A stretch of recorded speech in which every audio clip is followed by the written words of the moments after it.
Welcome, Loka. I know you as Alok Pandya, but you've got this awesome kind of nickname, which is Loka, and I'm going to get into that as well. For everybody listening, Loka is an entrepreneur, angel investor, which I think is cool because it's got the term angel in it, and I'm all about angels. Oh um, yeah. and embarrassingly, I had to Google what that meant. Motivational, and it's awesome, by the way.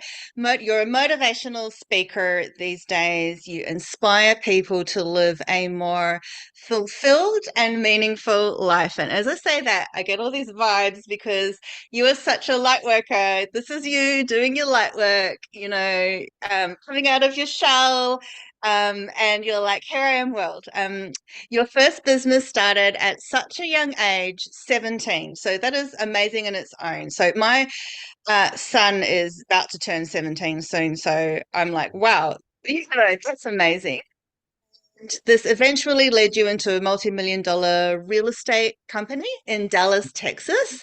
You now focus on investing in technology and wellness startups, which sounds really cool as well. And I love that. Yeah. So much.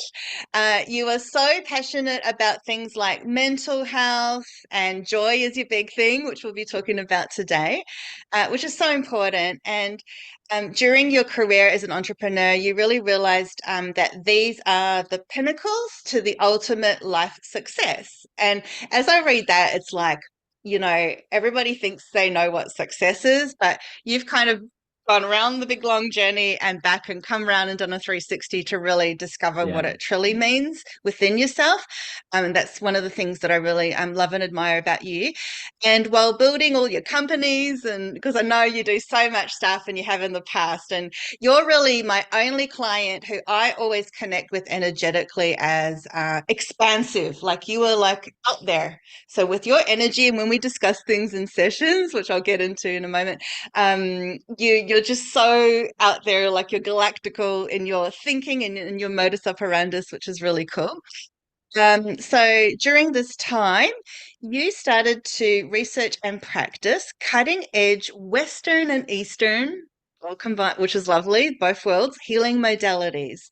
And you had the aim of understanding how to regulate nervous systems, which I think is so important, especially for empaths and sensitive people. And now you call yourself a kind of chief joy officer, which I love. And you have this mission, like a joy mission to help millions, because that's you. It's not, and it's one or two, but it's millions of people become the most joyous version of themselves, which I really, really love. So that's your way of connecting to that idea of everybody's sort of got a higher you, and you know that and you sense that in people and you love to bring that out. Like this is something I know so deeply about you. You spend your free time delivering bursts of joy. So you do random stuff, which is so you, like going out to the streets of Dallas with all these bursts of bubbles and driving your DeLorean time machine, which is also really cool. And embarrassingly, there you go. That is so you. Bursts of bubbles. I did not know what a DeLorean is, so I called my husband, and he so knew what it meant. So that's really cool. So you're a sort of a car enthusiast in that way, and you get a bit funky with them. You enjoy fundraising, which I very much admire, especially for orphan sponsorship. And that's something that holds so dear to my heart. When I was younger, I wanted to have an orphanage. So, like, I really Yeah. connect with that. So, that's in India, Bulgaria, and Sri Lanka. And 100% goes to to the child, which also is really important. And I can see that you have made sure that that connects with you. Like, that's important. And you're currently working on your first book, which Yeah. is also very cool. Yeah. So that's a lot of stuff, and that's not even like 1% of you. Um, so I guess to start with, do you recall how you found me years back? Because you're actually a client of mine. And what have our sessions sort of meant to you on your massive healing and self-discovery journey? And how have they sort of helped you personally? Let's just start with that. Yeah. First of all, thanks for having me. I'm so grateful and honored to be here. You've just guided me so much in life, and I have nothing but bliss in my chest as we got on this call. Like since we got on it, it came out. I'm like, yeah, this is my people right here. You always have been. So I'm super grateful to be here. And super excited to talk about these things. Um, so how did I find you?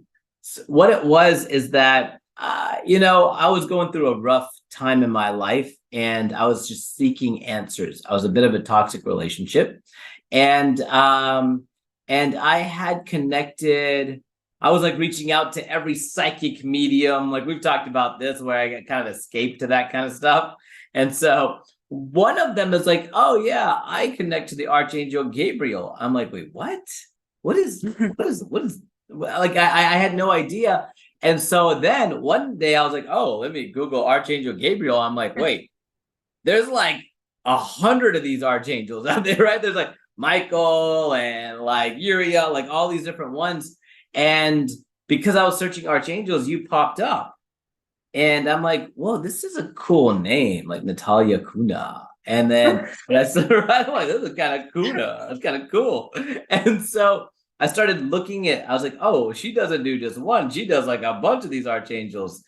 And something that Michael always resonated with me. I always want to say Archangel Michelangelo. I always want to say that because I like that as a Ninja Turtle. But that's how I just Google searched you and I found you, and it was fate. It was absolutely meant to be because our first call was exactly what I needed. I didn't realize that because I was like, oh, I need another call. I need another call. I need another call. And in the most beautiful way, you're like, look, you've got the answers, Now you're escaping to this. So I need you to sit with this because the answer is within you. I've given you some things to think about. And it was great because it's like you could have just kept on doing the readings and I could have just kept on spinning my tires. But what was beautiful about that is like you genuinely cared about me and my soul journey and wanted to see me progress and heal. And so that's just scratching the surface. At first, I'm like, no, right? And you're like, no, you'll Oh be man. fine. You'll be fine. Yeah. Yeah. And Yeah. I think that was maybe 5 years ago. And the other thing that you had told me, because we had our session's the most beautiful. But when people tell me, like they ask me, like, oh, you've connected astrologers, psychics, all that, like you're the number one person that comes up. And I was like, the beautiful thing is like I plan to talk to you twice a year, unless I absolutely need it before. But it's like a therapy session combined with the healing session, combined with like soul and life guidance. Like you get it all at once. It's like, hey, look, this is what you came to heal. Okay, I'm going to do a little bit of healing for you, but here's your purpose. And so you just always keep me on the right path. It's like that one touch and go. I'm like, okay, I'm good. And then one time I remember telling you, I'm like, oh yeah, like I really, like I need to do this. And you're like, no, you don't. Like you have the answers, tapping in your intuition.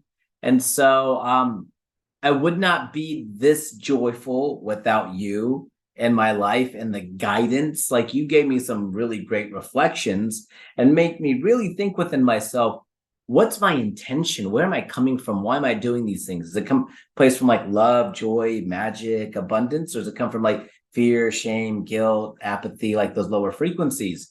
And so after that, I would check myself, is this giving from the higher vibration state or the lower vibration state? And I literally did that for about 18 months. After one of our sessions, I was constantly saying, where is my giving coming from? And that's just one of the things. And so I've healed so much with you. And our sessions are so fun. Well, you make them fun. Honestly, you've made me laugh in sessions. Like as soon as you pop up on the screen in the beginning, it's already like you just start laughing. It's amazing. And even if you're in a real funk, like obviously that I'll sense that. I'll be like, Yeah. that's hilarious, but let's get down there because I know there's other stuff going Yeah. on. It's like, and you've just been such a meaningful person to me because I know that you're such a deep soul person. And I really feel that in our sessions and that you've actually listened. And I was really proud of you when I was like, no, no, no, you got to cut off these sessions. You got to like, and you listened and you did it, which was because it was a bit of tough love, which is not my natural default. To Yeah. be, tough on the bit. It was like what you needed. And actually, I just wanted to say, like with you, I know, and because, I get to know my more longer term clients pretty intimately. And obviously, I don't know everything about you, but we get sort of deep into nitty gritty and things like that. And I know that you are a deeply generous, humble person. And that you have this really deep sense of sort of this old soul, and you're quite empathic, and people sense your light. And I know that I've met others who know you, and they all just exude lockerness from you when they talk about you, and I know that you really deeply care about other people, and it comes from a really genuine place. You care so deeply, and not just those that you know and love, but also strangers even. And I actually went to look up the meaning of the word locker, because I know it is the crazy word when start with the C, um, but which is you also. But interestingly, in Sanskrit, very nice ancient language, it means world. And it said that in Hindu cosmology, that expands out to the universe, the stars, the galaxies. And I thought, oh God, that is just so you expressed Yeah. in a name, because that is you, and it's in your eyes. I always say you've got these beautiful soul eyes, and it exudes from you and your essence. So I think that's so beautiful that you've taken on that variation of your name, Alok, and to be Loka. It's really quite meaningful. They put all those meanings together, and it means that your joy expands out into the multiverse, that you interweave the innate wisdom, that deep sense of knowing that comes from your heart, of the deep value and need for joy on this planet. So you have this joy mission, and I know that this is coming from so deep within you. So also you have such an amazing ability for self-inquiry that is not everybody's talent. Most people do not want to look into themselves, but you are kind of like a master at it, and you're going to get there with your Jedi sword, and you're just going to chop everything away and go, I know that I have to like go there. So you've been on such a long journey to discover yourself. So let us know, like, what's your spiritual journey been like to sort of come into yourself, and what led you to where you are today? Yeah. No, no, thank you for asking. So what one quick thing. So my birth name is Alec, and it's Alok, but the Sanskrit way to say it is Aloka, which means without world, what actually means enlightenment. Mm. And so I look at Loka, I'm taking people from Loka to Aloka, and in that process you find joy. And so because it's all encompassing, right? So it just reminded me when you're like, oh, going out to the multiverse and things like that. So yeah, yeah.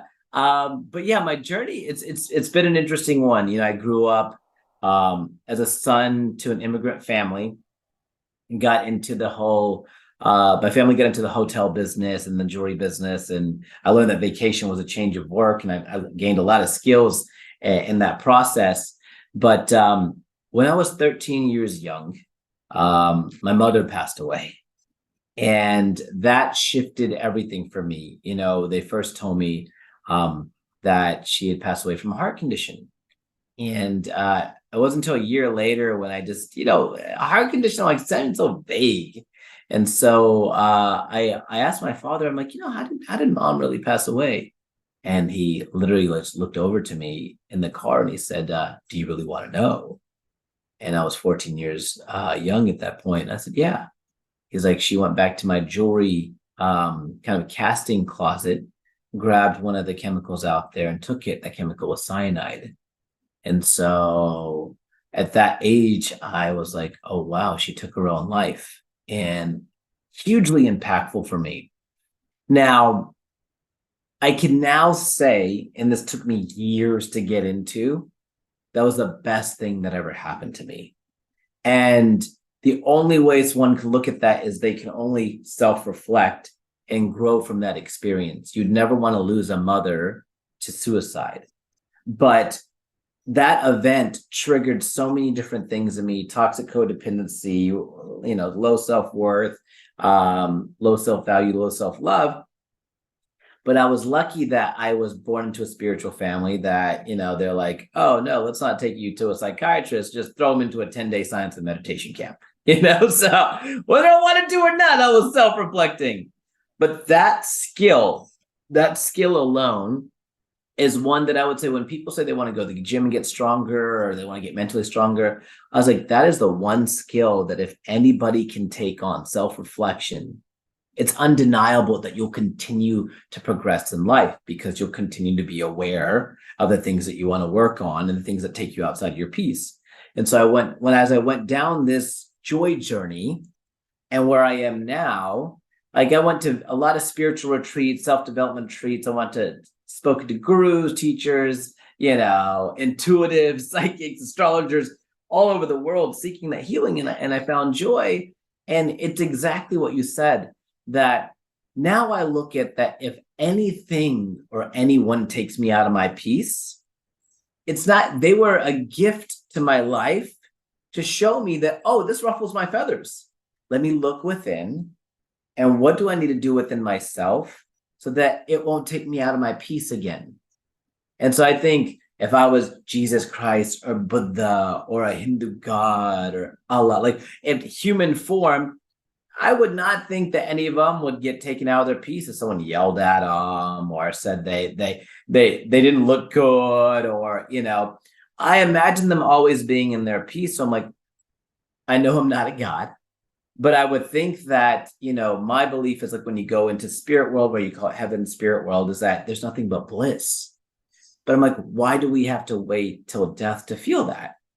I think that the point of life is to feel heaven on earth, and it's such a beautiful thing to be able to feel stress or anger and anxiety, because it's a different type of feeling. We're meant to release it and get back into our joy. And so it took me a while to get down to that it was a lot of self-reflection, but it comes from that awareness, and also having the tools, going to all these retreats. I now know myself really well. I have meditation, I have breath work, even grounding exercises, so much as like walking slowly in the grass, slowing everything down when things seem all over the place. Even when you listen to me, it just seems slower and calmer, right? Just these different things that get tactical, that if you bring them into your everyday routine, then you become that peace, you become that joy. Yeah, I'm just feeling right into that. And you are someone who can be fast. So, so that's a real lesson for you to slow down and like wind right back. And Yeah. sometimes you sort of fell into a lot of old patterns, like repeating cycles, as you know. And one of those was people pleasing. So this is and I mention it also because a lot of people listening are like empaths and energy sensitives and like earth angel type people and nice old soul good people, and this is a trap that we all fall into, and you learned the hard way time and time again. So that sort of came at a cost to you, all that generous giving that you did of time and things to other people. What did you learn from that, and how did you sort of overcome that? Because I think self-awareness is really the key to that in you, isn't it? Yeah, yeah. Well, for anyone listening out there, if you've been that people pleaser, I look at that generosity as, okay, that was meant to be given, even if it came from a lower vibrational state, so that I can learn more about myself. And so I was grateful that I was able to give so much in that way. But then I have even more gratitude for calling in higher vibrational giving. And so I would say it truly, that piece of my journey truly started with you, and that reflection that you gave to me. It was huge. It's not that we're not meant to give. Yeah, you were saying, yeah, you give, that's fine, but where is it coming from? Are you feeling your worth and your need and your value to do that? Or is it that you actually genuinely want to give? Because it's not technically genuine if it's not coming from love or joy or peace, those higher vibrational emotions, if it's like I said, fear, guilt, shame, apathy, any of those lower vibrations coming from there, I would say reflect. And the other thing is, as a giver, I knew that it wasn't going to change overnight. This is subconscious mind programming. I've been doing it. So I continued to do journaling and self-reflection at the end of the day to see how much did I give that came from a high vibration or low vibration.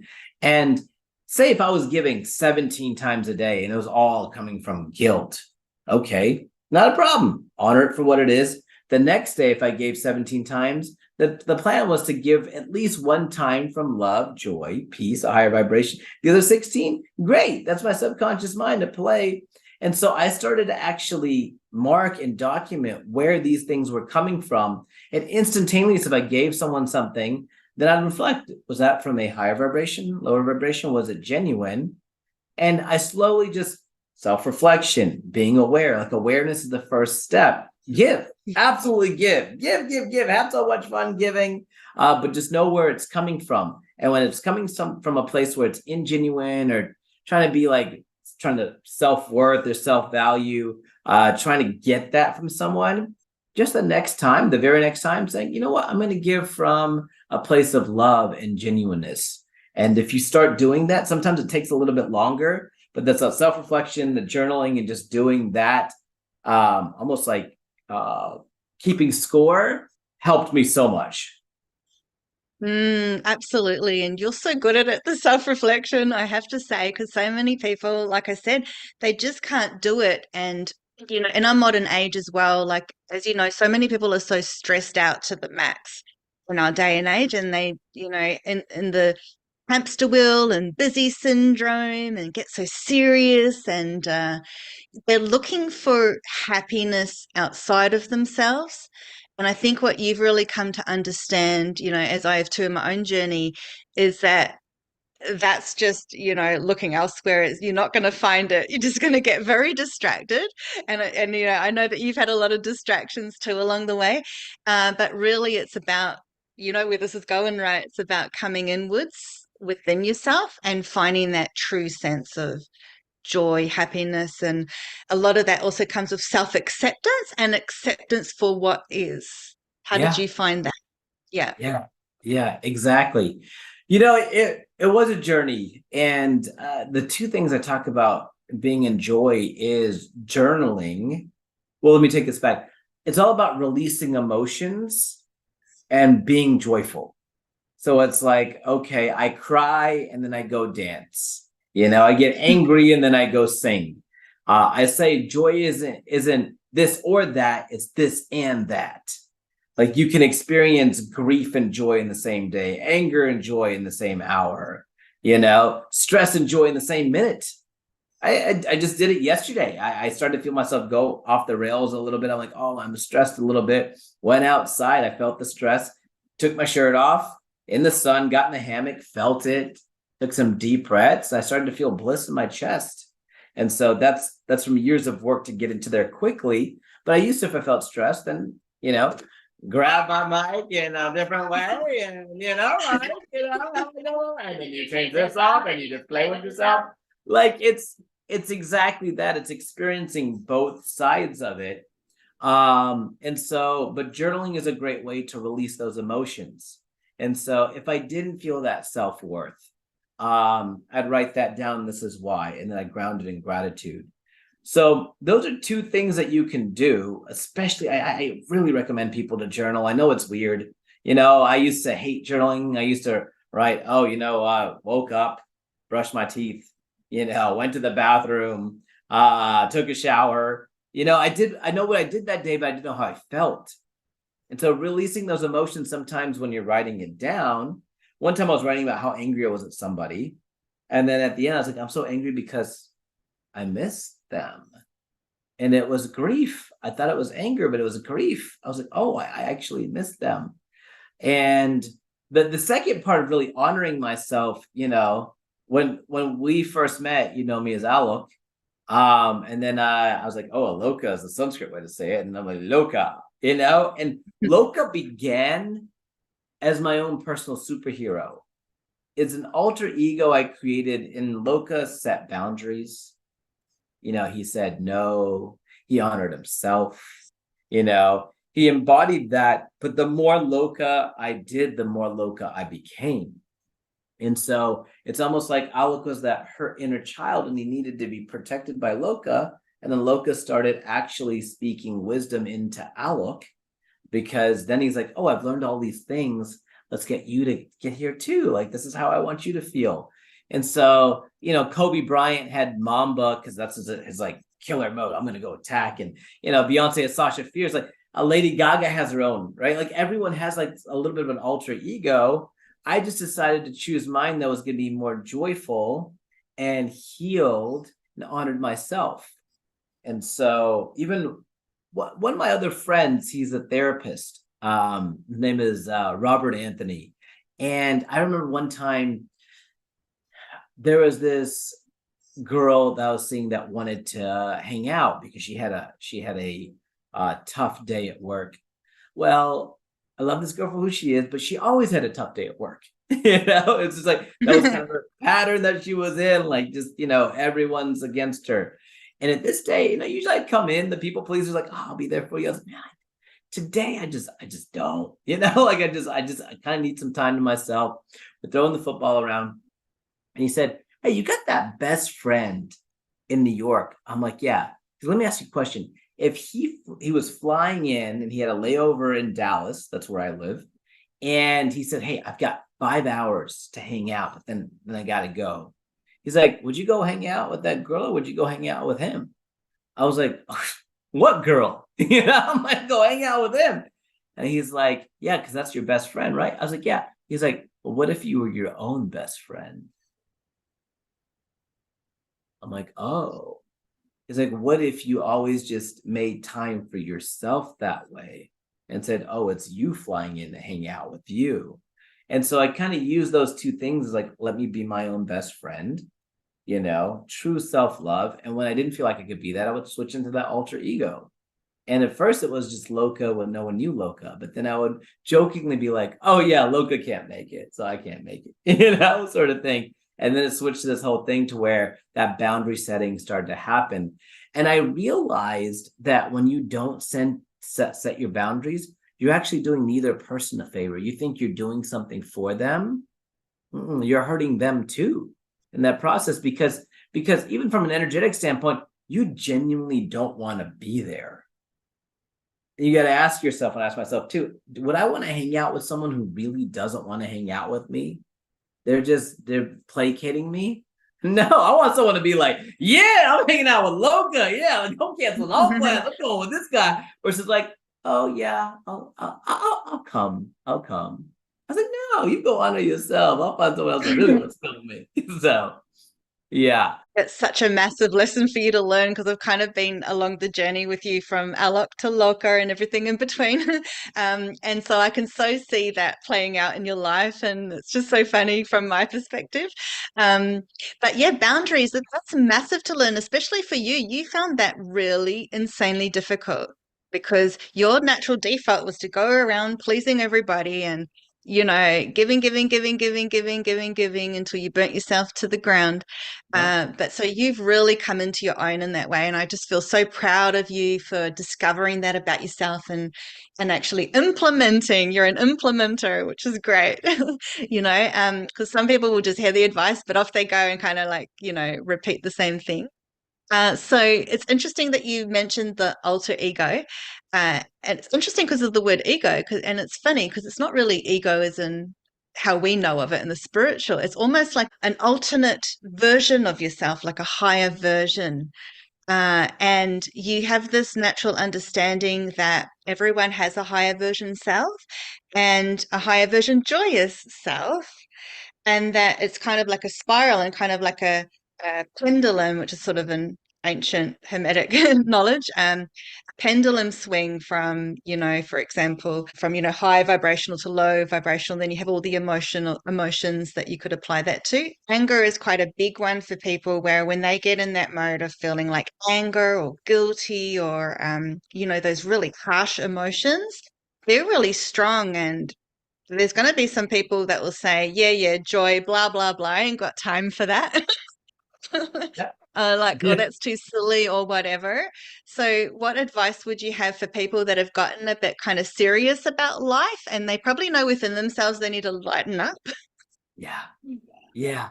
I would say it's like, look, life is like driving a car, like going 100 miles an hour, right? You're just going so fast and everything's blowing you by.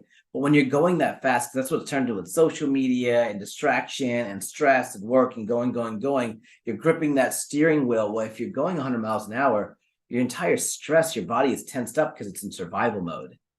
And so if you don't feel like that you're allowed to have joy, I would reflect back and say, why is that? Because there's probably something going on in your life or within yourself that says, I can't because I have to do this, and this, and this, and this.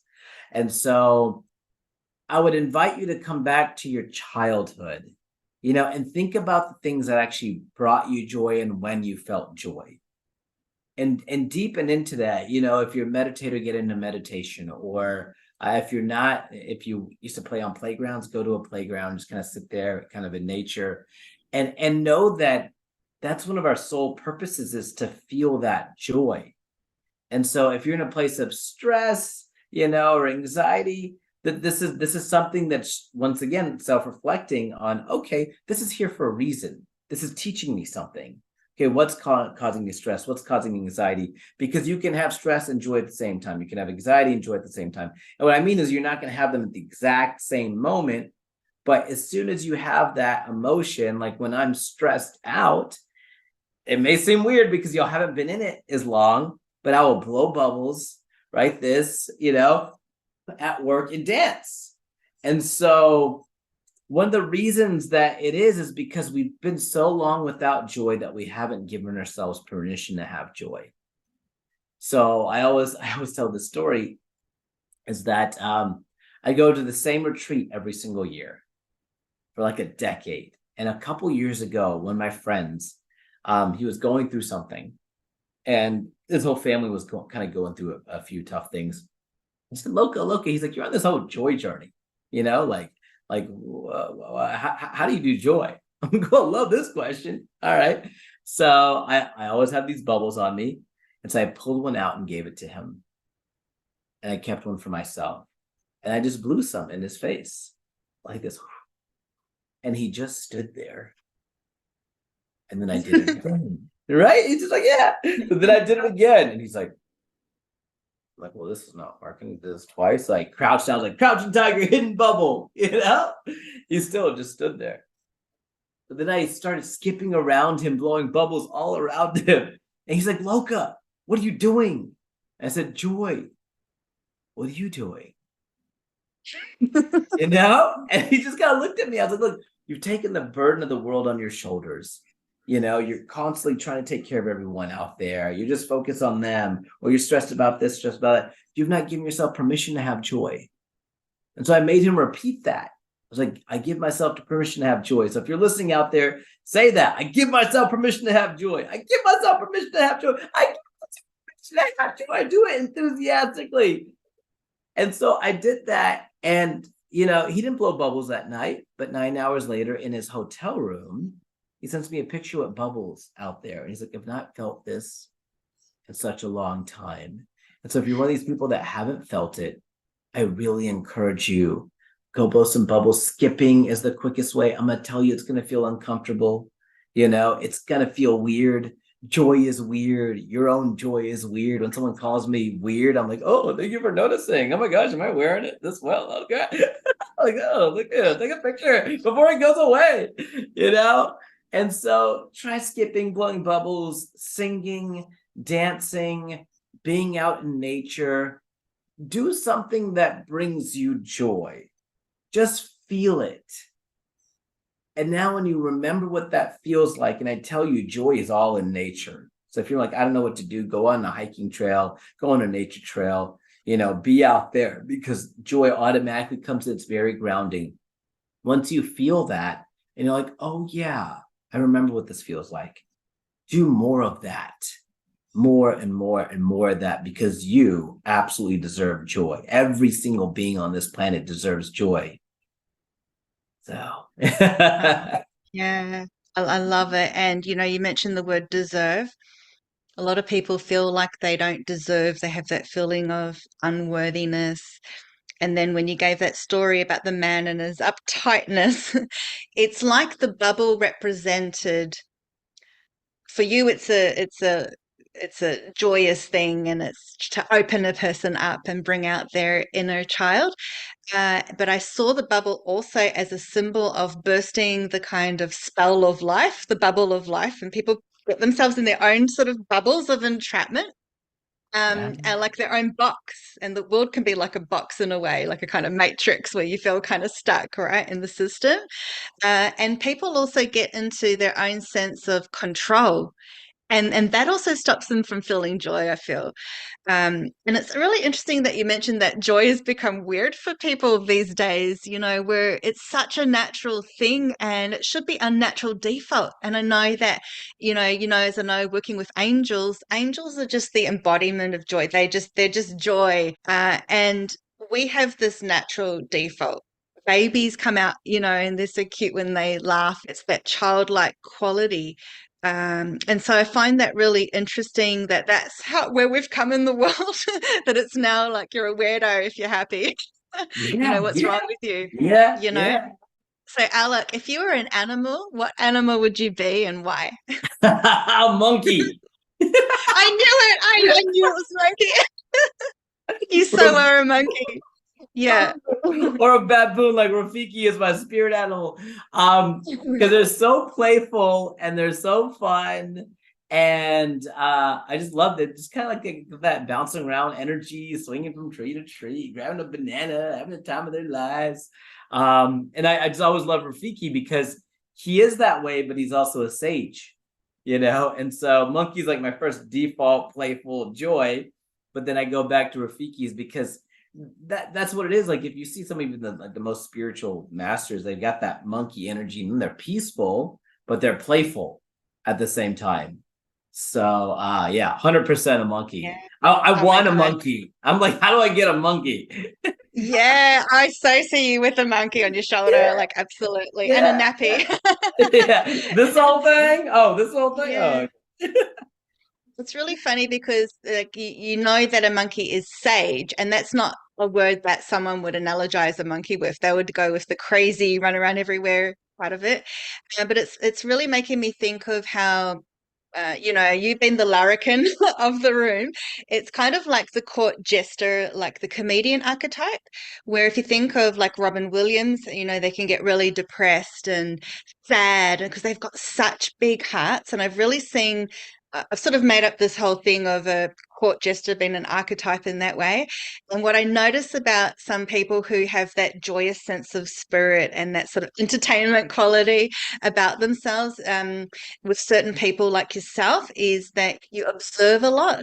And I feel like some of these comedians, the really, really big ones like Jim Carrey, and, they have this heart and this soul, and they see and they notice and they kind of get away with it. They get away with saying things that someone else might not, like they can literally call out the king. I think that you have that as well inside of yourself. Um, so I guess one of the last questions I might ask you for today is just to bring it back into the spiritual side of things. What for you is the most spiritual technique or thing that you like to do, that really helps you get into that true state of joy, or one that you could recommend for other people? Yeah. Breath work. Like breath work, breath work, breath work. I do one called pranayam. And it's like a Vedic approach to breath work. Um, and what it does is when I finish pranayam, I'm in this state of bliss. And I thought I was one of the only ones, but as I started to talk to more breathwork people, especially people in the pranayam space, they would feel the same thing because I normally would say, "Oh, meditation, meditation," but we live in this world where it's tough to come in and really zone in and focus.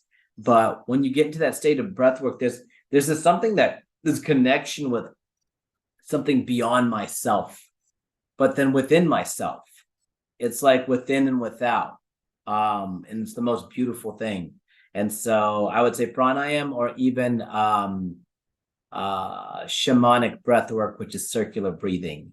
And so a lot of people may ask where that you can find this. And you can search it on YouTube. But then actually I've got a friend, and I'm trying to think of the app. He just created this amazing breathwork app. Oh, it's called the Breath Source. The Breath Source. Yeah. And Love it. so pranayam's not on there yet, but we literally just talked 2 days ago. He's like, you love this stuff. Why don't you teach it on here? I was like, oh yeah, I will. It's so, but they've got all kinds of different breathworks in there. So if you felt called to going to get to breathwork, I would definitely check out that app. Otherwise, just look on YouTube, and look at pranayam. Pranayam's like 7 different sort of 8 different breathworks. And so one that I do is called Brahmari. I can actually show that to you right now. It's my favorite. It's a little weird. It's called Yeah, bumblebee. okay. Here we Yeah. go. It's called bumblebee On. breath. You take your fingers here, and you want to try this with me, Natalia? No, I'll just watch. Yeah, you watch. Okay, take index finger, put it on the forehead. This goes here, here, here, and then your thumbs will then close in here, and you'll just hum. And so I'll just do a real quick one, and you take a deep breath in, and when you exhale and hum, you close in your ears, and so it goes. Mm.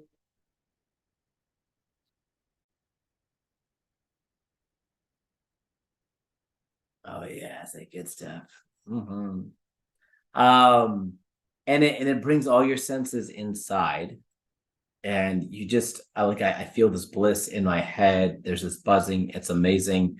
What's kind of funny or kind of crazy is that I've taught some people that were addicted to marijuana some of this breath work, and one of them literally reached out to me and said, "I thank you so much." And I'm like, because you want to learn meditation, I taught him breath work first. I was like, for what? He's like, I'm saving so much money not spending on weed. I was like, what? He's like, dude, this breath work gets me so high, man. It's amazing. And I'm like, that's so awesome. He's like, yeah, like we have this natural ability to feel those different feelings. We just have it within us. And for me, it's been breath work that gets me there. Oh, I love it. And you have touched on something. The drug thing is that people will look outside of themselves to find, the joy or to escape. But we can do so energetically. We can reach a higher vibration energetically, and that's what breath work does. And it's like you're breathing in the source code, Yeah. and you're literally you're breathing it into you and then you're exuding it outwards. And it's all about energy and frequency, which you very much know and have learned over the years. So that's amazing. I just love it. And something to say about that. So, I've been in the spiritual space, I've done the breath work, but and you picked this up on a session. I got on a session with Natalia, and she's like, cocaine. And I'm like, what? And yeah, right. I didn't want And to mention it, but and boom, she got this download from upstairs. Like, you've yeah. been doing cocaine. I'm like, yeah, I have.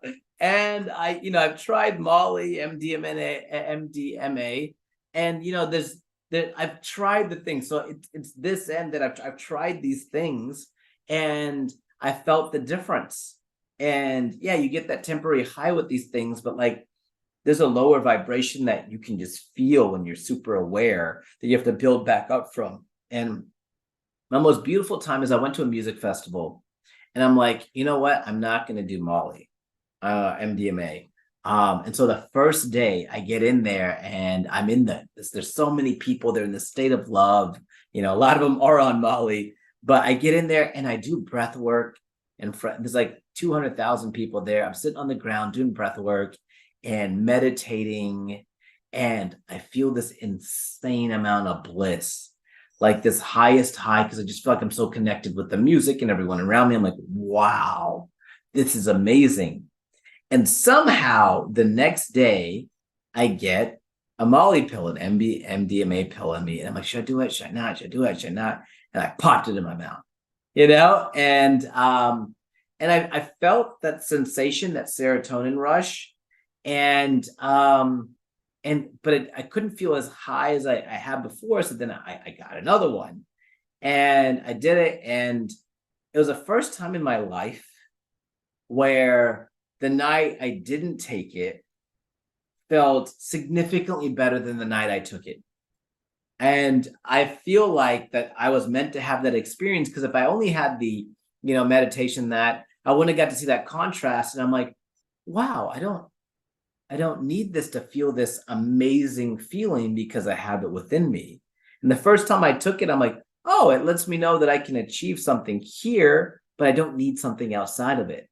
And so I feel a little bit of that bliss every single day, and sometimes even more, to where I feel like I'm almost on MDMA almost every single day, but the blissful version of it. It's just cool. It's just so cool. Yeah. Absolutely. Oh, that's so funny that you mentioned the Coke because Yeah. it is I'm like, something that I will spot. So be warned if you have a session, I'll spot the drugs of all yeah. kinds. But yeah, but for me, like the cocaine feels like I just feel the frequency of different drugs, right down from a depression medicine to, Coke or something. And cocaine really is it's like a fake high vibe. That's how I would put it. And Yeah. there's a lot of people out there, and that will use that to escape.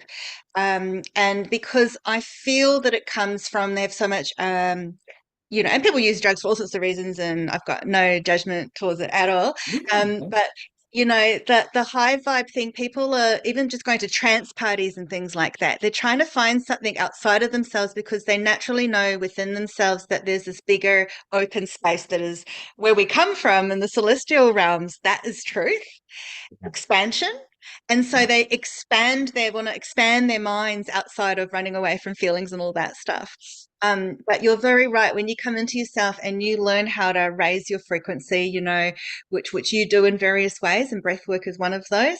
It's just that's the most natural high that you can really get on that spectrum. That is true. Which is really interesting. So thanks so much for sharing about that because that's pretty cool. I think that's a good topic to talk about as well.